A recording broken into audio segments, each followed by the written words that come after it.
ان کا جو اعتراض ہوتا ہے کہ صحابہ نے نہیں کیا، تابعین نے نہیں کیا، اور ائمہ مجتہدین نے نہیں کیا، فلاں نے نہیں کیا، تو جب انہوں نے نہیں کیا تو آپ کیوں کر رہے ہو، یہ اعتراض ہوتا ہے. ٹھیک ہے، تو کیا جو کام ہمارے ان لوگوں نے نہیں کیا، پہلی بات تو اس کا تعلق ہے دین سے، اور پہلے کے لوگوں نے کیا ہے، شکلیں الگ رہی ہیں، طرز الگ رہا ہے، انداز الگ رہا، لیکن کیا ہے. چلو اگر ہم مان لیتے کہ نہیں کیا تو کیا یہ ناجائز ہے؟ اگلوں نے جو کام نہیں کیا ان کا نہ کرنا یہ اس بات کی دلیل ہے کہ وہ ناجائز ہو گیا؟ اگر یہ ہو گیا تو لکھ کر کے دو، ہم آپ کو کروڑ چیزیں نکال کر کے دیں گے کہ یہ چیزیں نہیں کی انہوں نے اور آپ کر رہے ہو. پھر آپ ان کو بھی چھوڑ دینا اور آپ پھر وہی بن جانا. آپ جو ہے پکچر کی سواری کرنا، گدھے کی سواری کرنا، اونٹ پر چلنا، اس طرح سے چلنا، پھر یہ ساری چیزیں چھوڑ دینا، پھر یہ ساری مسجدیں بھی چھوڑ دینا، پھر چھپر والی مسجد میں نماز پڑھنا. ٹھیک ہے نہیں؟ تو یہ کوئی دلیل نہیں ہے. دلیل کیا ہے؟ یہ پتہ نہیں ان کے ذہن کا خلجان ہے اور پیدا کیوں ہوا، کیونکہ انہوں نے سچوں کا ساتھ چھوڑ دیا اور اہل ذکر سے پوچھنا چھوڑ دیا. اللہ نے فرمایا فاسألوا اہل الذکر، ذکر والوں سے پوچھو، اور وہ ذکر والوں سے پوچھتے نہیں ہیں، اپنی من مانی کرتے رہتے ہیں. ذکر والوں سے پوچھنے کے لیے کہا رب عز وجل نے، پوچھتے نہیں. رب نے کہا کہ ڈرو اللہ سے اور سچوں کے ساتھ رہو، سچوں کے ساتھ رہتے نہیں تو اس کے ذہن میں اس طرح کے الٹے سیدھے خلجان شیطان آسانی کے ساتھ ڈال دیتا ہے اور بٹھا دیتا ہے. ایسا بٹھا دیا کہ برسیں گزر گئی. ابن تیمیہ کی بات نہیں مان رہے. ابن تیمیہ کی پیدائش آج سے 700 سال پہلے ہوئی. اس بندے کو بات سمجھ میں آ گئی کہ جو لوگ یہ کام کر رہے ہیں، مولد مناتے ہیں اسی نیت کے ساتھ تعظیم مصطفیٰ میں اجر عظیم پائیں گے. اس بندے کو سمجھ میں آ گئی جو تمہارا رہبر و رہنما ہے. تمہارے کیوں سمجھ میں نہیں آتی؟ تمہاری بات پلے کیوں نہیں پڑتی؟ سینکڑوں نہیں ہزاروں علماء نے اس پر کتابیں لکھ دی. آج سے نہیں، 100 سال 200 سال 300 سال 400 سال پرانی کتابیں. اگر لینا ہے عربی میں ہمارے پاس آئیے، ہم آپ کو پرووائڈ کر دیں گے.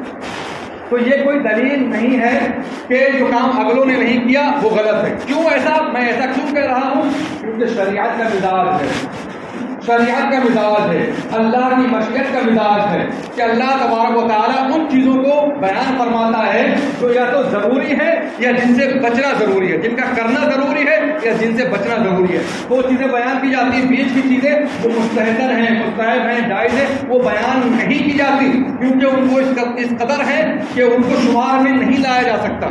سب سے پہلے اللہ تبارک و تعالیٰ نے انسان پیدا کیا، ہمارے اور آپ سب کے جو ہے والد محترم کہہ لیجئے، دادا جان کہہ لیجئے، اس طرح سے حضرت آدم علیہ السلام کو پیدا فرمایا. آدم علیہ السلام کو کہاں رکھا؟ جنت میں رکھا. ان سے کہا کہ یا آدم اسکن انت وزوجک الجنۃ وکلا منہا رغدا حیث شئتما. کیا فرمایا کہ اے آدم تم اور تمہاری بیوی جنت میں جہاں چاہو رہو، پوری کھلی چھوٹ ہے. کیونکہ وہ اتنی چیزیں ہیں اس کے اندر کہ ان کو ایک ایک کر کے بیان نہیں کیا جائے گا کہ آدم تم یہ بھی کھانا، تمہارے لیے یہ بھی جائز ہے، تمہارے لیے یہ بھی جائز ہے، تمہارے لیے یہ بھی جائز ہے.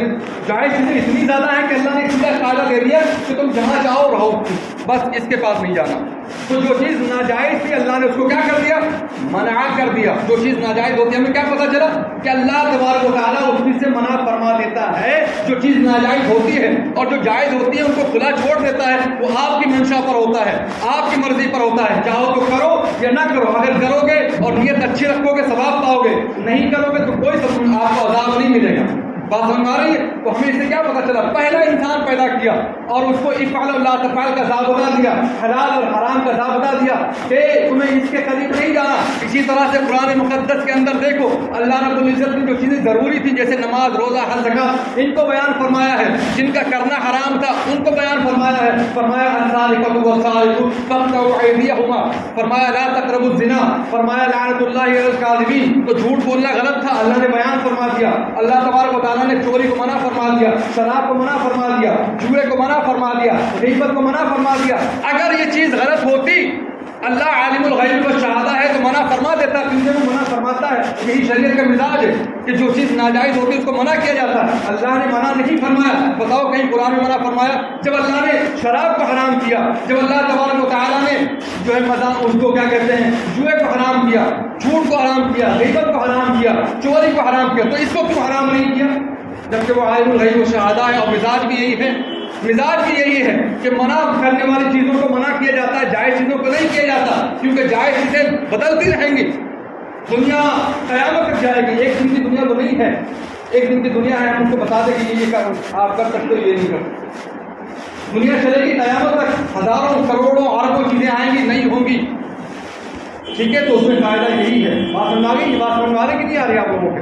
مزاج کیا ہے شریعت کا کہ جو چیز حرام ہوتی ہے اس کو بیان کیا جاتا ہے، جائز چیزوں کو بیان نہیں کیا جاتا. اسی لیے اللہ تبارک و تعالیٰ نے فرمایا ما آتاکم الرسول فخذوہ وما نہاکم عنہ فانتہوا.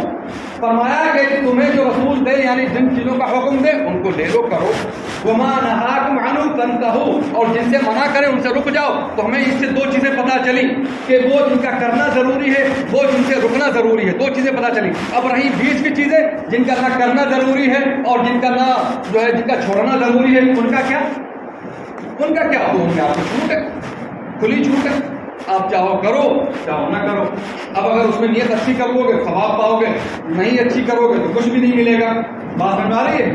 تو دو چیزیں بیان کی جاتی ہیں، جن کا کرنا ضروری اور جن کا نہ کرنا ضروری ہے.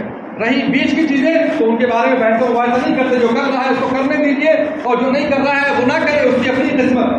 اب حدیث سنیے آگے کی. پیارے آقا صلی اللہ علیہ وسلم نے ارشاد فرمایا، دار قطنی کی حدیث ہے، ارشاد فرمایا ان اللہ فرض الفرائض فلا تضيعوها. اللہ نے فرائض کو فرض فرما دیا، انہیں ضائع مت کرو. اور آگے ارشاد فرمایا وحرم اشیاء فلا ترتكبوها. اللہ نے بہت ساری چیزوں کو حرام فرمایا، ان کا ارتکاب نہ کرو. اور فرمایا وحدد حدودا فلا تنتهكوها. اللہ نے حدیں قائم کی، یعنی جیسے زنا کرنا یہ بھی حد میں آتا ہے، چوری کرنا یہ بھی حد میں آتا ہے، تو ان کے قریب نہ جاؤ. ٹھیک ہے، ان کی حرمت کو پامال نہ کرو. یہ بیان فرمایا گیا. اور فرمایا دیکھو آگے کیا ارشاد فرمایا، پڑھتے نہیں ہیں. آگے ارشاد فرمایا وَسَكَتَ عَنْ أَشْيَاءَ. اور بہت چیزوں سے اللہ نے سکوت اختیار فرمایا ہے. سکوت کا مطلب کیا ہوتا ہے؟ خاموشی. اس کے بارے میں کوئی بیان نہیں دیا اللہ نے، رسول نے بھی کوئی خاص بیان نہیں دیا. سکوت اختیار فرمایا. سکوت اختیار فرمایا رحمتم بکم غیر نسیان. تم پر رحمت کرتے ہوئے، تم پر رحم کھاتے ہوئے، بغیر بھولے ہوئے. اللہ بھولنے والا نہیں ہے کہ اسے پتہ ہی نہیں کہ میلاد منائیں گے لوگ. تم پر رحم کرتے ہوئے فلا تبحثوا عنها. لہذا ان کے بارے میں زیادہ چھان بین اور جو ہے بحث و مباحثہ نہ کرو. اور ہمارے بھائیوں کا یہی مسئلہ ہے کہ جن چیزوں کے بارے میں اللہ نے سکوت اختیار فرمایا، رسول اللہ نے سکوت اختیار فرمایا، صحابہ و تابعین نے سکوت اختیار فرمایا، اس کے بارے میں بحث کرتے رہتے ہیں اور ہر رات وہی سوال کرتے رہتے ہیں. تو یاد رکھیے یہ کوئی قاعدہ نہیں ہے کہ جو اگلوں نے کام نہیں کیا وہ ناجائز ہو. یہ کوئی نہیں ہے، بلکہ قاعدہ یہ ہے کہ جو چیز ناجائز ہوتی ہے اللہ اس کو بیان فرما دیتا ہے. لہذا اگر یہ ناجائز ہوتی تو اللہ تبارک و تعالیٰ اس کو بیان فرما دیتا. جیسا کہ میں نے آپ کو پہلے انسان سے لے کر کے آخری پیغمبر تک کی بات بیان کر دی. پہلے پیغمبر حضرت آدم علیہ السلام سے لے کر کے بیچ کا وقت نہیں ہے نا تو اس نے چھوڑ دیا. آدم علیہ السلام سے لے کر کے حضور صلی اللہ علیہ وسلم تک آدم علیہ السلام کو رکھا تو وہاں قاعدہ دیا کہ سارا کھاؤ پیو رہو جہاں جاؤ اور یہ مت کرنا. ٹھیک ہے، اسی طرح سے پیارے آقا صلی اللہ علیہ وسلم نے فرمایا کہ اللہ نے اشیاء کو فرض کیا، ان کو جو ہے برباد مت کرو، ضائع مت کرو، اور جن کو حرام کیا ان کے قریب مت جاؤ. جن کے بارے میں سکوت اختیار فرمایا اس کے بارے میں فالتو میں بحث و مباحثہ نہ کرو. جو بحث و مباحثہ کرتے ہیں وہ ہلاکت کے دہانے پر جاتے ہیں. ٹھیک ہے، تین چیزیں انسان کو برباد کر دیتی ہیں: ایلوکار، اضاعت مال اور بیجا سوال. یہ حضور نے فرمایا بیجا سوال کرنا اور مال کو ضائع کرنا اور ایلوکار کرنا. کہا گیا ہے، فلاں نے کہا ہے، یہ ساری چیزیں تباہی ہیں. جو کر رہے ہیں یقیناً اچھا کر رہے ہیں اگر ان کی نیت اچھی ہے. جو کر رہے ہیں میلاد مصطفیٰ منا رہے ہیں اس کے بارے بہت ساری دلیلیں ہیں، وقت نہیں ہے جن کو بیان کیا جائے. تو جو کر رہے ہیں اس میں یاد رکھیے اچھا کر رہے ہیں اگر ان کی نیت اچھی ہے، اور دکھاوا کے لیے کر رہے ہیں، ریا کر رہے ہیں، تو وہ اللہ کے یہاں جواب دیں گے. اللہ نیتوں کو جانتا ہے، ہم نیتوں کو نہیں جانتے. ہمارا تو معاملہ یہ کہ ہمیں ظاہر دیکھنا ہے، نیت نہیں دیکھنا. اگر ہمیں نیت پتہ بھی چل جائے تب بھی ہم نیت کے لحاظ سے حکم نہیں لگائیں گے، بلکہ ظاہر کے لحاظ سے ہی حکم لگایا جائے گا. وآخر دعوانا الحمدللہ رب العالمین. کھڑے ہو جائیے.